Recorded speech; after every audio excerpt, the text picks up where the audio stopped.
राधे राधे दोस्तों। दोस्तों, आज हम बात करेंगे पैतृक जमीन पर भाई, चाचा या पाटीदार ने कब्जा कर रखा तो हम उस पर अपना हक कैसे लें। तो चलिए दोस्तों, वीडियो शुरू करते हैं। बहुत सारे लोग ऐसे लोग हैं दोस्तों, जो बाहर रहते हैं, बाहर रहकर काम करते हैं, बिजनेस करते हैं, जॉब करते हैं और गांव कभी कभार ही जा पाते हैं। किसी दूसरे शहर में रहते हैं, दिल्ली हो, मुंबई हो, कलकत्ता हो, चेन्नई हो, बेंगलुरु हो, हैदराबाद हो, मतलब अलग अलग शहरों में काम करते हैं।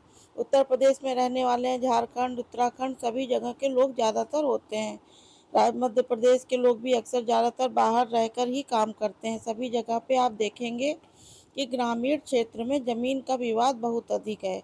वो इसलिए है क्योंकि लोग बाहर रहकर काम करते हैं और फैमिली के साथ भी रहते हैं। 1 साल पे, 2 साल पे, कई लोग 5 साल पे, 10 साल पे जब घर जाते हैं तो पता चलता है कि उनके ज़मीन जो है वो पिता के नाम से है, पैतृक संपत्ति हो दादा के नाम पर हो, मतलब जो भी है, अन्य खानदान के लोगों ने क्या करते हैं कि उनकी ज़मीन पे कब्जा कर लेते हैं। उनका ज़मीन कब्जा करके पता चलता है, ये लोग घर जाते हैं, गांव जाते हैं, तो इनकी ज़मीन पर इनके भाई, चाचा या पाटीदार या खानदान के लोगों ने कब्जा कर रखा है, घर बना चुके हैं। तो वो जो घर बन चुका है पक्के रूप में, उसे तुड़वाना बहुत मुश्किल होता है। हिस्सेदारी लेना बहुत मुश्किल होता है। जो बाहर जाता है गांव कि वह हिस्सेदारी के लिए मांग करता है, वहाँ पर किसी प्रकार का पंचायत रखता है या सपोर्ट करिए कि बेईमानी हुआ है, हिस्सेदारी को खा गए, हक मार लिया है। बहुत सारे सपोर्ट जाते हैं, गांव में कब्जा करके मकान बना चुके होते हैं। वो व्यक्ति जो गांव में है, उन्हें जानता है, उन्हें देख रहा है, वो गांव के लोगों के साथ उठना बैठना कर रहा है। और जो बाहर रह रहे साल 2 साल से एक बार आ जाते हैं, उनको लोग कम पहचानते हैं, कम जुड़ाव होता है उनसे। इसलिए चलो ज़मीन को थोड़ा बहुत बना लिया, क्या हो गया, आपका भाई तो हिस्से ने बना लिया। ज़्यादातर करके देखिए आश्वासन दे दिया जाता है कि ज़्यादातर नियत रहता है कि लोग बाहर रहते हैं, बाहर सेटल हो गए, उनके हिस्से को खा जाया जाए, बेईमानी कर लिया जाए। ऐसे में भाई, चाचा, पाटीदार लोग जो होते हैं, नीयत खराब होती है और वो दूसरों का हिस्सा मार लेते हैं। जब आदमी 5 साल 10 साल के बाद आता है तो वो उसका प्रॉपर्टी वो लोग कब्जा कर चुके होते हैं। तो ऐसे ही करते करते वो व्यक्ति अगर मर भी गया तो बाल बच्चे हैं, जो तुम्हारा बाप जो या रहता है, ऐसे करके बेईमानी कर लेते हैं। और कोई व्यक्ति ऐसा है जो बाहर रह रहा है, उनके पैतृक संपत्ति है, उनके पिताजी के नाम पर, दादा के नाम पर पैतृक संपत्ति किसी भी नाम से हो, दुनिया में अभी नहीं है, उनका ज़मीन गांव में है, चाचा ने कब्जे में है, भाई के कब्जे में। अब आपको क्या करना है, जाकर बंटवारा कर लेना है। लेकिन मैटर बंटवारा में यही तो फंसता है कि जब देना ही नहीं चाहते तो बंटवारा कैसे कराएंगे। जिसके पास कागज है, पेपर है, वो बांटना ही नहीं चाहता तो आप बंटवारा कैसे कराएंगे। यही मैटर जो है, वो विवाद जो है ज़्यादातर ग्रामीण इलाके में रह गया है, बेईमानी टाइप का हो गया है।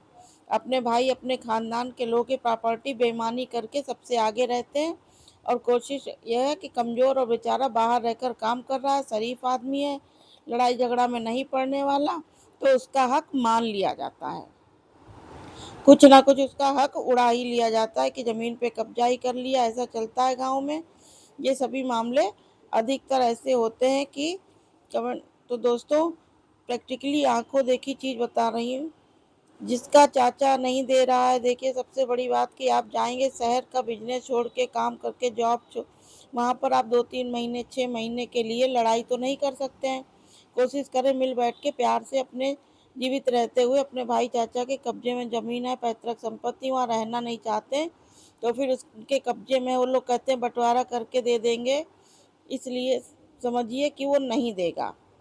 आपको टाल रहा है, सिर्फ आश्वासन दे रहा है, उम्मीद नहीं है। जिस दिन आप नहीं रहेंगे, बाल बच्चों को नहीं देगा, बेईमानी कर लेगा। आपके बच्चे वहाँ जाकर लड़ नहीं सकते क्योंकि आपके बच्चों को वहाँ कोई नहीं जानेगा, ना कोई पहचानता है, ना सामाजिक तौर पर उनको कभी वो हक मिलेगा।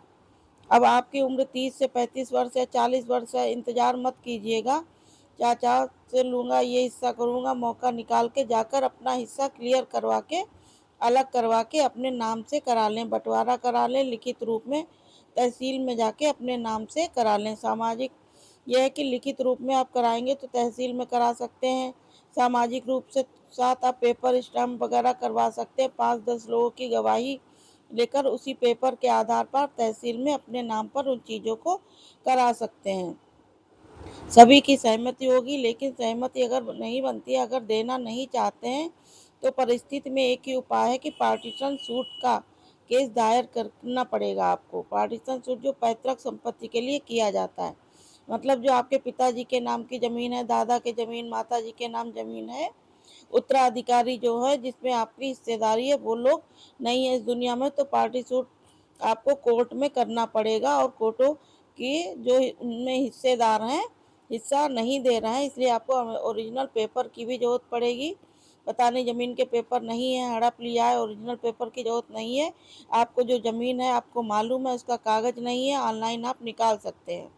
उसी आधार पे आपके रजिस्ट्री ऑफिस में जाइए और वहाँ पे अपने ज़मीन को रजिस्टर खतियार निकलवा सकते हैं और पेपर निकलवा सकते हैं। ज़मीन रजिस्टर है, पिताजी के दादाजी के नाम पर रजिस्ट्री कराया हुआ है, तो आपको पता है इस साल में रजिस्ट्री करा, फिर इस साल के आसपास रजिस्ट्री हुआ, 2-4 साल बाद आधार पर सर्च करके निकलवा सकते हैं। उसके पास खाता नंबर जो भी है, खिसरा नंबर उस ज़मीन का मिल जाता है, और किसी से मिल जाता है तो आप उसमें उपलब्ध है, आसानी से उस खाता नंबर के साथ आप अपना सर्टिफिकेट कापी निकलवा सकते हैं। ओरिजिनल पेपर की तरह उसकी मान्यता होती है। रजिस्टर पेपर भी निकाल सकते हैं, खानदानी जमाने तो खतियान निकाल सकते हैं। आपका जो उस पर है उस पर क्लेम कीजिए, पार्टीशन सूट दायर करिए, समय लगेगा, आपका हक हिस्सेदारी मिल जाएगी। दूसरा क्या है, उस ज़मीन पर स्टे भी आप ले लीजिए, स्टे भी मिल जाएगा आपको। बिना अनुमति के कोई हिस्सेदारी आपकी जो ज़मीन है वो बेच भी नहीं सकता है, ज़मीन को बेच नहीं सकता। और केस अगर एक बार हो गया तो ज़मीन बिक भी नहीं सकता है। आपकी हिस्सेदारी आपको ना दे दें, सुनने में अब बहुत आसान लगता है, आपको आसान नहीं है मामला। कोर्ट जाता है, पार्टीशन होता है, तो ये बहुत लंबा चलता है, 1-2 साल से चल रहा है, 4 साल से चल रहा है, 5 साल से चल रहा है, इसलिए लोग कोर्ट नहीं जाना चाहते। लोगों को कानून पर से भरोसा उठ गया, लेकिन अब दूसरा ऑप्शन भी नहीं है। इसके अलावा मारपीट कर सकते हैं, बाहर रह रहे हैं, कानून हाथ में ले सकते हैं, तो इसलिए दोषी आप पाए जाएंगे, क्रिमिनल एफआईआर हो जाएगा, मुकदमा हो जाएगा, आपको जेल भेज दिया जाएगा। मतलब प्रॉपर्टी भी अगर मारपीट करेंगे तो ये बेहतर है कि आप पार्टीशन सूट कीजिए। बाहर रहते हैं कोई दिक्कत नहीं, केस चलता है, तो आप इस केस में करने वालों को रहने की ज़रूरत नहीं होती है, एक बार उपस्थित होना होता है, बाकी सब वकील लड़ता रहेगा और अपडेट देता रहेगा, डॉक्यूमेंट्स की ज़रूरत भी नहीं पड़ेगी। तो दोस्तों, ये वीडियो यहीं तक। Okay, bye bye. चैनल को सब्सक्राइब करिएगा, वीडियो को लाइक करिएगा। Okay, bye bye.